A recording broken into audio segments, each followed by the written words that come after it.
നമസ്കാരം. നമസ്കാരം. സുപ്രീം കോടതിയിൽ ശബരിമല യുവതീ പ്രവേശന വിഷയവുമായി ബന്ധപ്പെട്ട് കേരളം ഒരു തിരഞ്ഞെടുപ്പിലേക്ക് അടുക്കുന്ന അവസരത്തിൽ ആ വിഷയം വീണ്ടും ചർച്ചയാകുന്ന അവസരത്തിൽ ആ വിഷയം സുപ്രീം കോടതി വീണ്ടും ആ കേസ് പരിഗണിക്കുന്നു. അതിന്ന് മാറ്റിവെക്കുന്നു. അതിനെ സംബന്ധിച്ചുള്ള കാര്യങ്ങൾ സർക്കാർ നിലപാട് വ്യക്തമാക്കണം എന്ന് പ്രതിപക്ഷ നേതാവ് പറയുന്നു. അപ്പോൾ ആ പഴയ സത്യവാങ്മൂലത്തിൽ തന്നെയാണോ സർക്കാർ ഉറച്ചു നിൽക്കുന്നത് എന്ന് അടിക്കടി ചോദിക്കുന്നു. അപ്പോൾ നിയമമന്ത്രി പറയുന്നു അത് കഴിയട്ടെ, വാദം കഴിയട്ടെ എന്നിട്ട് പറയാമെന്ന് പറയുന്നു. പാർട്ടി സെക്രട്ടറി അതിൽ സുപ്രീം കോടതി പറഞ്ഞു ഞങ്ങളത് അനുസരിച്ചു, അത്രമാത്രമേ ഉള്ളൂ എന്ന് പറയുന്നു. സ്ത്രീക്കും പുരുഷനും തുല്യ പരിഗണന കൊടുത്താണെന്ന് പറയുന്നു. അപ്പോൾ ചേട്ടാ, ഇതിൽ നമുക്ക് ചോദിക്കാനുള്ള ഒരു ചോദ്യം, സർക്കാരിൻ്റെ നിലപാട് ഇനിയിപ്പോൾ ഈ തെരഞ്ഞെടുപ്പ് കാലത്ത് യുവതി പ്രവേശനം നടത്തിയത് ശരിയായിരുന്നോ എന്നും പറയുന്നില്ല, എന്താണ് സർക്കാർ ഇതിൽ ചെയ്യാൻ പോകുന്നത് എന്നും പറയുന്നില്ല. NSS പറയുന്നത് അന്ന് ഈ പറയുന്ന രീതിയിൽ സുപ്രീം കോടതിയുടെ ആ നിലപാടനുസരിച്ച് ചെയ്തുവെങ്കിലും ശേഷം ഇത്രയും വർഷമായിട്ടും പിന്നീട് ഒരു യുവതിയും കയറിയിട്ടില്ല. അപ്പോൾ എന്താണ് ഒരു ഇടത് ചിന്തകനായ താങ്കൾക്ക്, ഒരു ഇടത് നിരീക്ഷകനായ താങ്കൾക്ക് തോന്നുന്നത്, സർക്കാർ ഇനിയിപ്പോൾ ഈ ഒരു അവസരത്തിൽ എന്ത് നിലപാടിലേക്ക് പോകുമായിരിക്കും? അല്ല, അങ്ങനെ ആയിരിക്കും അത്ര എന്നുള്ള ഒരു ക്ലീഷകളുടെയും കാര്യം ഇവിടെ വരുന്നതേ ഇല്ല. കാരണം ഇപ്പോ സുപ്രീം കോടതി പറഞ്ഞിരിക്കുന്നത്, സുപ്രീം കോടതി തന്നെ പുറപ്പെടുവിച്ച ശബരിമലയിലെ യുവതീ പ്രവേശനവുമായി ബന്ധപ്പെട്ട് 2018 സെപ്റ്റംബർ 28-നുണ്ടായ അഞ്ചംഗ ബെഞ്ചിന്റെ വിധി, ആ വിധി പുനഃപരിശോധിക്കുന്നത് ആരാണ്? പ്രാഥമികമായി അവിടെ മുതൽ ചോദിച്ചു തുടങ്ങണം. പലരും ചോദിച്ചു തുടങ്ങാത്ത, അല്ലെങ്കിൽ ബഹുഭൂരിപക്ഷവും പറയാത്ത കാര്യവും അതാണ്. ഇത് പുനഃപരിശോധനാ ഹർജി പരിഗണിക്കുന്നത് ഈ വിധി പ്രഖ്യാപിച്ച അതേ കോടതിയാണ്, അതേ സുപ്രീം കോടതിയാണെന്നേ. അതാണ് പ്രധാനം. തങ്ങളുടെ വിധി സുപ്രീം കോടതി തന്നെ പുനഃപരിശോധിക്കുന്നു എന്നുള്ളതാണ് ഈ വിധി ഉയർത്തുന്ന പ്രാധാന്യം. എന്തുകൊണ്ടാണ് സുപ്രീം കോടതിക്ക് സ്വന്തം വിധി പുനഃപരിശോധിക്കാനായി തോന്നിയിട്ടുള്ളത്? ഏതാണ്ടൊരു 95% കേസുകളിലും സുപ്രീം കോടതിയിൽ കൊടുക്കുന്ന റിവിഷൻ ഹർജികൾ പരമോന്നത കോടതി പരിഗണിക്കാറില്ല എന്ന് നമുക്കറിയാം. അപൂർവം കേസുകളിൽ മാത്രമാണ് പുനഃപരിശോധന ഉണ്ടാവുന്നത്. ഇത് പുനഃപരിശോധന ഉണ്ടായി പുനഃപരിശോധന നടത്താൻ തീരുമാനിച്ചു എന്നുള്ളത് മാത്രമല്ല, 9 അംഗ ഭരണഘടനാ ബെഞ്ചിന്റെ പുനഃപരിശോധനയ്ക്ക് വിധേയമാക്കാനാണ് സുപ്രീം കോടതി നിശ്ചയിച്ചത്. അത്യപൂർവമാണ് അത്ര ഒരു നടപടി എന്ന് പറയുന്നത് തന്നെ. അപ്പോൾ എന്തുകൊണ്ടാണത്? അത് വളരെയധികം പ്രശ്നങ്ങൾ ഉൾച്ചേർന്നിട്ടുള്ള ഒരു വിഷയമാണ് ഈ സുപ്രീം കോടതി വിധി ഉയർത്തുന്നത് എന്ന് ബോധ്യപ്പെട്ടതിന്റെ പശ്ചാത്തലത്തിലാണ്. അതങ്ങനെ ബോധ്യപ്പെടാനുണ്ടായ പശ്ചാത്തലം, റിവ്യൂ പെറ്റീഷനുകളുണ്ട്, റിട്ട് പെറ്റീഷനുകളുണ്ട്, അത് ഉൾപ്പെടെ വന്നിരുന്നു. ആ റിവ്യൂ പെറ്റീഷനുകളും റിട്ട് പെറ്റീഷനുകളും തന്നെ 67 എണ്ണം വരും. അതാണ് S A Bobde chief justice ആയിരുന്നപ്പോൾ 2020 ആണത് ഒന്ന് പരിഗണിച്ചത്. പക്ഷേ അത് പെട്ടെന്ന് മാറ്റിവെച്ചു. അത് ബെഞ്ചിൽ അന്നുണ്ടായിരുന്ന സുപ്രീം കോടതിയിലെ ഒരു ജഡ്ജിന്റെ ദേഹാസ്വാസ്ഥ്യം മൂലമാണ് അത് മാറ്റിവെച്ചത്. പിന്നീട് അത് ഇപ്പോഴാണ് എടുക്കുന്നത്. അന്നത്തെ ആ ബെഞ്ചിലുള്ളവരിൽ ഇന്ന് അവശേഷിക്കുന്നത് ഇന്നത്തെ ചീഫ് ജസ്റ്റിസ് മാത്രമേ ഉള്ളൂ. അപ്പൊ പുതിയ ബെഞ്ച് എങ്ങനെയാണ് കോൺസ്റ്റിറ്റ്യൂട്ട് ചെയ്യുന്നത്? 9 അംഗ ഭരണഘടനാ ബെഞ്ച് വേണമെന്ന് തന്നെ തീരുമാനിക്കപ്പെട്ടിരുന്നു. അന്നേ 2020 തന്നെ തീരുമാനിച്ചിരുന്നു. അല്ലെങ്കിൽ 2018 തന്നെ ആ ഒരു സൂചന ഉണ്ടായിരുന്നു. 2020 എസ് എ ബോബ്ഡെയുടെ ബെഞ്ച് അങ്ങനെ തന്നെ നിശ്ചയിക്കുകയും ചെയ്തു. പക്ഷെ ഇപ്പോഴാണ് അത് പരിഗണിച്ച് എടുക്കുന്നത്. എടുക്കുമ്പോൾ എന്താണ് പ്രശ്നം? യുവതീ പ്രവേശനം സാധ്യമാണ്. 10-നും 50-നും ഇടയ്ക്ക് പ്രായമുള്ള യുവതികൾ ശബരിമലയിൽ പ്രവേശിച്ചുകൂടാ എന്ന് നിലനിന്നിരുന്ന ഒരു വിലക്ക്, ആചാരങ്ങളുടെ ഭാഗമായി, അനുഷ്ഠാനങ്ങളുടെ ഭാഗമായി ശബരിമലയിൽ നിലനിർത്തി പോകുന്നിരുന്ന, വിശ്വാസികളുടെ പക്ഷത്ത് നിന്ന് നോക്കുമ്പോൾ നിലനിർത്തി പോകുന്നിരുന്ന ഒരു വിലക്ക് അത് അങ്ങനെ ചെയ്യേണ്ടതില്ല. ഭരണഘടനയുടെ പല ഭാഗങ്ങളും അനുച്ഛേദങ്ങളും പരിഗണിച്ചുകൊണ്ട് തന്നെയാണ് ആ വിധി അങ്ങനെ വരുന്നത്. ഇപ്പൊ പുനഃപരിശോധിക്കാൻ ഒരുങ്ങുമ്പോഴും ആർട്ടിക്കിൾ 25 വേഴ്സസ് ആർട്ടിക്കിൾ 14 അങ്ങനെ വരുന്നുണ്ട്. അപ്പൊ അത്തരത്തിലുള്ള കാര്യങ്ങൾ വരുമ്പോൾ അതവിടെ നിൽക്കട്ടെ. ഞാൻ 2018 ഈ വിധി വന്നതിന് ശേഷം ഇത് വരുന്നത് സെപ്റ്റംബറിലാണല്ലോ. അത് കഴിഞ്ഞ് ഒക്ടോബറില്, നവംബറില്, ഡിസംബറില് ഇതുമായി ബന്ധപ്പെട്ട് നടന്ന നിരവധി ചാനൽ ചർച്ചകളിൽ ഞാൻ അന്ന് തന്നെ ഒരു അഭിപ്രായം പറഞ്ഞിരുന്നു. കാരണം എൻ്റെ അഭിപ്രായം അന്നും ഇന്നും ഞാൻ വ്യക്തമാക്കാൻ ആഗ്രഹിക്കുന്ന അല്ലെങ്കിൽ അന്ന് മുതൽ വ്യക്തമാക്കി പോന്നിട്ടുള്ള നിലപാട് ഇതാണ്. ഈ പ്രശ്നം ഇതൊരു ലോ ആൻഡ് ഓർഡർ ഇഷ്യൂ ആയിട്ടല്ല കാണേണ്ടത്. സംസ്ഥാന സർക്കാർ അന്ന് കണ്ടത് അങ്ങനെയാണ് എന്നുള്ളൊരു ദൗർഭാഗ്യകരമായ അവസ്ഥയുണ്ട്. ഇതിനെ ഒരു ക്രമസമാധാന പ്രശ്നമായിട്ടല്ല കാണേണ്ടത്. ഇത് വിശ്വാസത്തിന്റെ, ആചാരങ്ങളുടെ ഒക്കെ ഭാഗമായിട്ടൊരു ഇഷ്യൂ ആയിട്ടാണ് ഈ ഒരു പ്രതിഷേധത്തിനെ കാണേണ്ടത്. അതല്ലാതെ കാണാം, മറ്റേ തരത്തിൽ ലോ ആൻഡ് ഓർഡർ ഇഷ്യൂ ആയിട്ട് കാണാം. അങ്ങനെയാണ് ഗവൺമെന്റ് കണ്ടതും. അതിൻ്റെ ആയിരുന്നു അന്നുണ്ടായിരുന്ന പ്രശ്നങ്ങൾ മുഴുവൻ. ഞാനത് അന്നേ പറഞ്ഞിരുന്നതാണ്.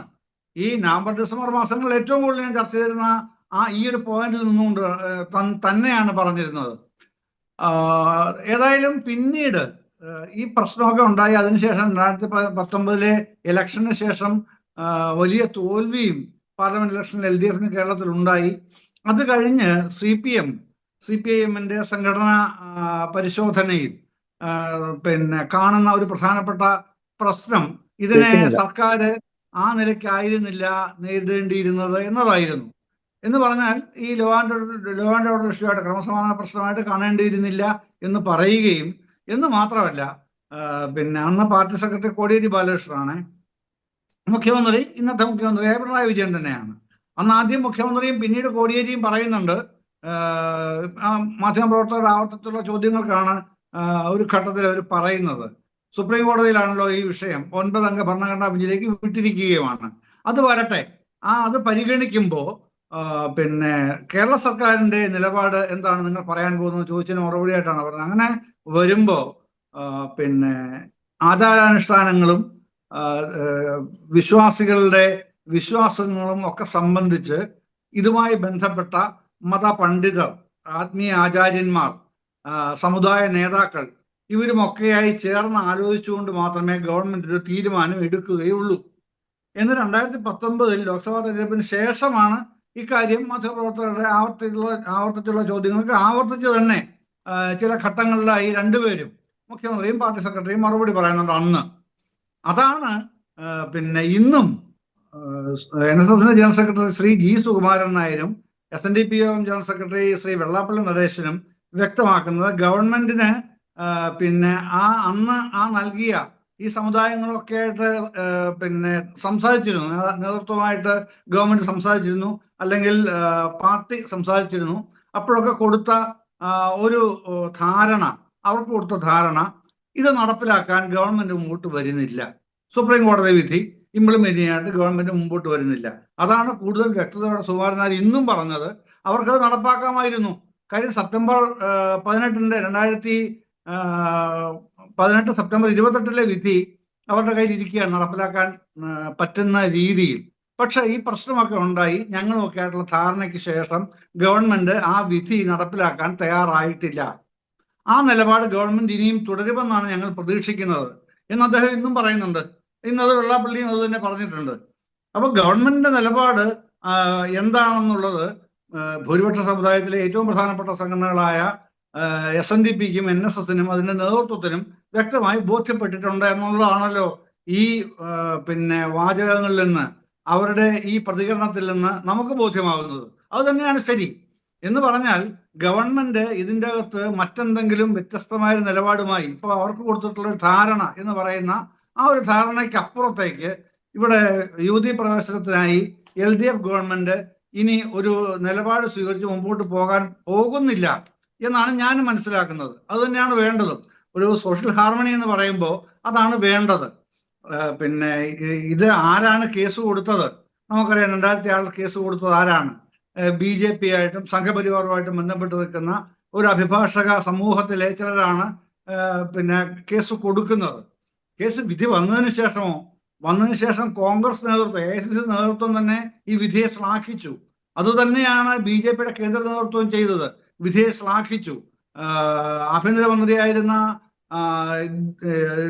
അമിത്ഷാ അദ്ദേഹവും അത് ശരിയാണ്, സുപ്രീം കോടതി വിധി വളരെ നല്ല കാര്യമാണെന്ന് ഉയർത്തിപ്പിടിക്കണം എന്ന് പറഞ്ഞു. അത്തരം കാര്യങ്ങളൊക്കെ നമ്മുടെ മുമ്പിലുണ്ട്. പക്ഷേ പിന്നീട് ഇതൊരു സുവർണാവസരമായി കാണണം എന്ന് പറഞ്ഞത് ഇതേ കൂട്ടർ തന്നെയാണ്. അത് മറ്റൊരു രാഷ്ട്രീയ സാഹചര്യത്തിലേക്ക് അതിനെ കൊണ്ടുപോകാൻ അവർ നോക്കി. അത് ഗവൺമെന്റ്, ഞാൻ മുമ്പേ പറഞ്ഞതുപോലെ ഗവൺമെന്റ് പക്ഷേ അതിനെ അന്ന് കണ്ടത് അതൊരു ക്രമസമാധാന പ്രശ്നമായിട്ട് കണ്ടു എന്നുള്ളത് ഗവൺമെന്റ് സംബന്ധിച്ച് പിശകാണ്, വീഴ്ചയാണ്. ആ വീഴ്ച അല്ലെങ്കിൽ പിശക് അവർ തിരുത്തുന്നതാണ് പിന്നീട് നമ്മൾ കാണുന്നത്. അതിൽ നിന്ന് മറ്റൊരു ഘട്ടത്തിലേക്ക് പോകാൻ സംസ്ഥാന സർക്കാർ ആലോചിക്കും എന്ന് ഞാൻ വിചാരിക്കുന്നില്ല. അതുതന്നെ ആ നിലപാട് തന്നെ തുടർന്നുകൊണ്ട് ആചാരങ്ങളും അനുഷ്ഠാനങ്ങളും വിശ്വാസങ്ങളും എങ്ങനെയാണോ അതുപോലെ തന്നെ മുമ്പോട്ട് പോകട്ടെ. യുവതീ പ്രവേശനം 10 മുതൽ 50 വയസ്സ് വരെയുള്ളവർക്ക് ശബരിമലയിൽ വേണ്ട എന്നുള്ള നിലയിലേക്ക് തന്നെ ഒരു സമീപനമായിരിക്കും കേരള സർക്കാർ സ്വീകരിക്കുക എന്നാണ് ഞാൻ വിചാരിക്കുന്നത്. തീർച്ചയായിട്ടും. അപ്പോൾ ഇതൊരു ഒരു തെരഞ്ഞെടുപ്പ് മുന്നിൽ കണ്ടുകൊണ്ടുള്ള മനംമാറ്റമായി നമുക്ക് ഇതിനെ കരുതാൻ കഴിയുമോ? അത് തെരഞ്ഞെടുപ്പ് മുമ്പിൽ കണ്ടെന്നൊക്കെ പറയുമ്പോൾ നമ്മൾ വളരെ ഈ തുച്ഛമായി ചിന്തിക്കുന്ന മനുഷ്യരായി മാറുകയാണ്. അത് അങ്ങനെ അത്രയും തുച്ഛമായി ചിന്തിക്കേണ്ട കാര്യമില്ല. ഇതിൻ്റെ അകത്ത് ഇതിന്റെ ഇംപ്ലിക്കേഷൻസ് ഞാൻ പറഞ്ഞില്ലേ, ഭരണഘടനാപരമായിട്ടുള്ള ഒരുപാട് ഇഷ്യൂസ് ഇതിൻ്റെ അകത്ത് ഉൾച്ചേർന്നിട്ടുണ്ട്. അതാണ് പിന്നെ ആർട്ടിക്കിൾ 25 വേഴ്സസ് ആർട്ടിക്കിൾ 14. അത് മാത്രമല്ല, ഇത് പിന്നെ ആചാരം, വിശ്വാസം, പിന്നെ അങ്ങനെയുള്ള പല പല വിഷയങ്ങൾ. ഇപ്പൊ തന്നെ സുപ്രീം കോടതി ഇന്ന് പുറപ്പെടുവിച്ച ഗൈഡ് ലൈൻസിൽ തന്നെ പറയുന്നുണ്ടല്ലോ, 7 കാര്യങ്ങളിൽ വ്യക്തത വേണം, എന്നിട്ടാണ് മുമ്പോട്ട് പോവുക. അല്ലാതെ ചാടിക്കയറി മാർച്ച് 14 മുമ്പ് നിങ്ങൾ എല്ലാവരും അഭിപ്രായം തരണമെന്ന് പറഞ്ഞിട്ടുണ്ട്. അത് കൊടുക്കണം, സംസ്ഥാന സർക്കാരും കൊടുക്കണം.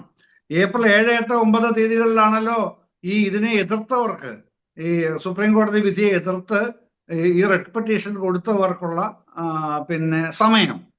ആ സമയത്ത് അവർക്ക് പറയാനുള്ളത് പറയാം. ആ പറയാനുള്ള അവസരം വേണം എന്ന് അവർ പിന്നെ ആവശ്യം ഉന്നയിച്ചത് തികച്ചും വസ്തുനിഷ്ഠമായി തന്നെ അവലോകനം ചെയ്യുകയും തീരുമാനത്തിലെത്തുകയും ചെയ്തു എന്നുള്ളതാണ് സുപ്രീം കോടതിയുടെ പിന്നെ മഹത്വം ഇതിനകത്ത് കാണുന്നത്. അതിന് നമ്മൾ കാണാതെ അതിനെ ഇലക്ഷൻ ആയിട്ട് മാത്രം താരതമ്യപ്പെടുത്തുന്നതിൻ്റെ അകത്ത് അർത്ഥമില്ലാത്ത കാര്യമാണത്. അപ്പൊ ഞാൻ പറഞ്ഞില്ല, അന്ന് തന്നെ ഇപ്പൊ ഈ സമുദായ നേതൃത്വമൊക്കെ അന്ന് തന്നെ പറഞ്ഞല്ലോ. ഞാൻ പറഞ്ഞത് എന്തുകൊണ്ടാണ് എനിക്കത് ഫീൽ ചെയ്തത്, ഇതൊരു പിന്നെ സുപ്രീം കോടതി വിധി നടപ്പിലാക്കപ്പെടേണ്ടത് തന്നെയാണ്. ലോ ഓഫ് ലാൻഡ് അതാണല്ലോ, രാജ്യത്തെ നിയമം അതാണ്. പക്ഷെ അത് നടപ്പിലാക്കുമ്പോൾ ഉണ്ടാവുന്ന പ്രശ്നങ്ങൾ, അതിനൊരു ക്രമസമാധാന പ്രശ്നമായിട്ട് മാത്രം കാണുന്ന ഒരു തലം വിട്ട് അതിൻ്റെ വിശ്വാസത്തിൻ്റെയും ആചാരത്തിൻ്റെയും അനുഷ്ഠാനങ്ങളുടെയും ഒക്കെ ഒരു ഭാഗമായിട്ട് കാണാനും കാണപ്പെടാനും ആഗ്രഹിച്ചൊരു സമൂഹം, അതിന് നേതൃത്വം കൊടുക്കാൻ ആദ്യം ഉണ്ടായിരുന്നത് NSS മാത്രമേ ഉണ്ടായിരുന്നുള്ളൂ. പിന്നീടാണ് രാഷ്ട്രീയ സംഘടനകളടക്കം അതിന് മുമ്പോട്ട് വരുന്നത്. അതിൻ്റെ അത് രാഷ്ട്രീയ താല്പര്യം തിരിച്ചറിഞ്ഞുകൊണ്ട്.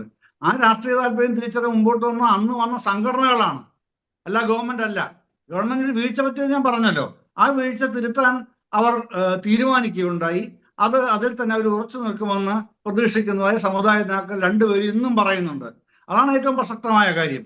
ആ പ്രസക്തമായ കാര്യത്തിന് മുമ്പിൽ നിന്നുകൊണ്ട് നമ്മൾ ചിന്തിക്കുമ്പോൾ ഇതിൻ്റെ അകത്ത് താങ്കൾ ആരോപിച്ചതുപോലെ ആരോപിക്കുന്നതിൽ തെറ്റൊന്നുമില്ല. കാരണം ജനാധിപത്യത്തിൽ വിയോജിപ്പുകൾക്കാണല്ലോ സ്ഥാനം കൂടുതലുള്ളത്. അതുകൊണ്ട് അത് ഇലക്ഷൻ സ്റ്റണ്ട് ആണോ എന്ന് ചോദിക്കുന്നതിൽ അങ്ങനെ ചോദിച്ചു പോകാം എന്നുള്ളതല്ലാതെ നമുക്ക് അതിനകത്ത് വസ്തുതാപരമായ അല്ലെങ്കിൽ വസ്തുനിഷ്ഠമായ യാഥാർത്ഥ്യങ്ങൾ അതല്ല നമ്മെ ബോധ്യപ്പെടുത്തുന്നത്. ഞാൻ ആദ്യം തുടക്കത്തിൽ സൂചിപ്പിച്ച സോഷ്യൽ ഹാർമണി എന്നുള്ളത് വളരെ പ്രധാനമാണ് എന്ന് നമ്മൾ അംഗീകരിക്കുന്നുണ്ടെങ്കിൽ, കേരളത്തിൽ വീണ്ടും മതവിശ്വാസവുമായി ബന്ധപ്പെട്ട ഒരു കലഹം, ആചാരാനുഷ്ഠാനവുമായി ബന്ധപ്പെട്ട ഒരു കലാപം ഉണ്ടാകാതിരിക്കാനുള്ള ജാഗ്രത എന്നുള്ള നിലയിലാണ് അതിനെ ചേർത്ത് പിടിക്കേണ്ടത് എന്നാണ് എനിക്ക് അഭ്യർത്ഥിക്കാനുള്ളത്.